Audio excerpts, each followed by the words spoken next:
You've finally arrived, though you didn't intend to. This is a small, sleepy town where the impossible thrives and bizarre runs rampant. Sit down, relax, and join us here in Uncanny Cove.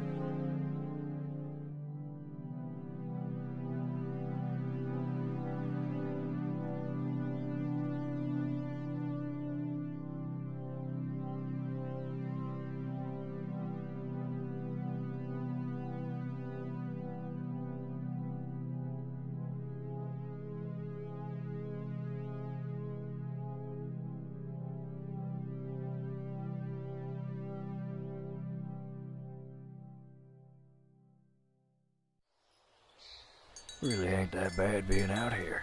You nod at your friend John as you admire the serene sway of the long grass. You weren't sure about helping John tend to his family farm, but you've quickly warmed up to the idea. It's funny though. I'm not even sure why they keep that ugly Scarecrow out here. I don't even think they're growing crops right now. You agree that it's odd to have a Scarecrow out with no purpose. Besides, its sunken face and ugly plumpness make you feel uncomfortable.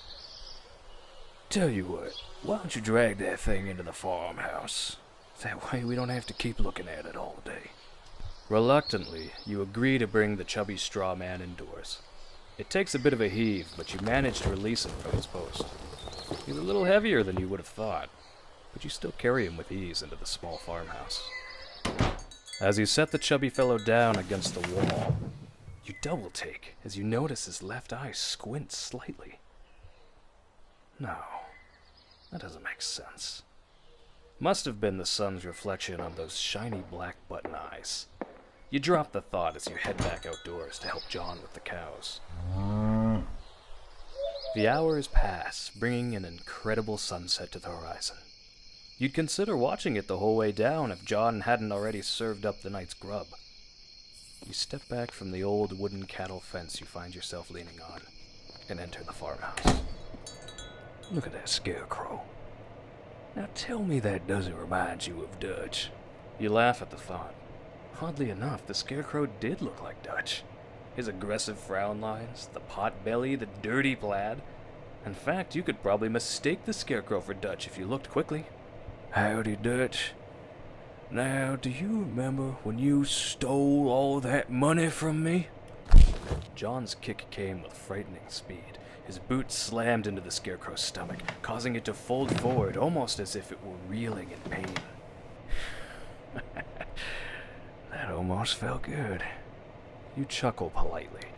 Something seems odd about beating this defenseless Scarecrow, but it's entertaining nonetheless. Alright, check this one out. John backhands the Scarecrow with great force, sending it face first onto the floor. Tell me you had enough yet? Did you hear that? You're not sure what to make of the sound. It was almost as if the Scarecrow grunted. There must be a mouse or something in old Dutch here. What else would make that noise? Let me give it another whack. I don't like this. Why don't you leave Dutch outside for the night? Once more, you reluctantly lift the Scarecrow and bring him out into the night. You set him down against the fence, avoiding eye contact with the beady black eyes sewn to his face. This thing couldn't have grunted, right? As a hush finally overcomes the farmhouse, you find yourself gently nodding off in your small cot. When you cautiously pry yourself out of bed and peer out the window. To your astonishment, you notice Dutch limply trotting back and forth by the fence you set him by. You rub your eyes, trying to clear your dream-laden sight, only to find they haven't deceived you. Dutch is indeed trotting, his sunken face bobbing up and down as his jointless legs jostle him about. You want to tell John, but you don't dare leave your small room. There are enough windows for the jostling Dutch to spy you moving, and you can't risk whatever that may bring on you. Still in disbelief, you slink your way back into your bed, covering your head with the sheets and trying your best to ignore the persistent shuffling outdoors. You beg for morning to come, and when it finally does, the shuffling subsides. As you hurl yourself from your bed, your sleepless eyes heavy and stinging, you dash your way into the next room to find John already awake and looking as if he too had gotten no sleep. You saw it too, didn't you? We need to leave. Now. I don't understand what's going on, but we can't be here. Grab your things. Let's go. You cautiously make your way back to your room to gather the small amount of belongings you had brought with you. The noise startles you as you whip your pack onto your back. You look up at the window to find Dutch trotting past it, heading toward the front door. We need to go now. You got everything? Let's head up the back. Quick. You dash your way alongside John, out of the farmhouse and down the dirt road.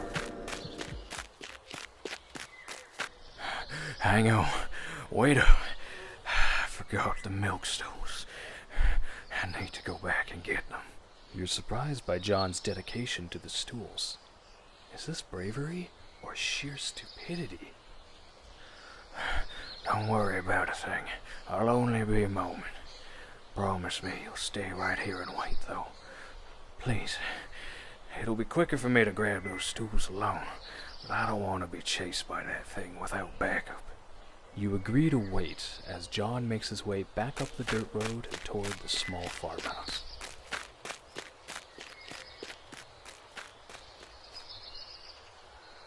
You're not sure if it's been minutes or hours. Time seems to be flowing at its own bizarre pace. One thing's for sure, though. John should have been back already with those stools. Mustering all of your courage, you start up toward the farmhouse once more. You're about 20 yards away when you notice Dutch again. This time he's trotting on the roof of the farmhouse. Unsure of what he'd be doing up top, you sneak your way closer to try and get eyes on John. He could be trapped in the house for all you know. The sickening sound startles you as you look up at the roof again. You watch in sheer terror as Dutch, limply balancing on his straw legs, stretches out a long, bloody skin between the weather vane and chimney, as if to dry his newly hunted game in the sun.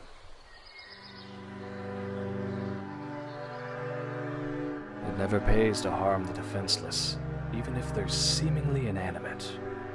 The next time you're rough with an object, make sure you're not.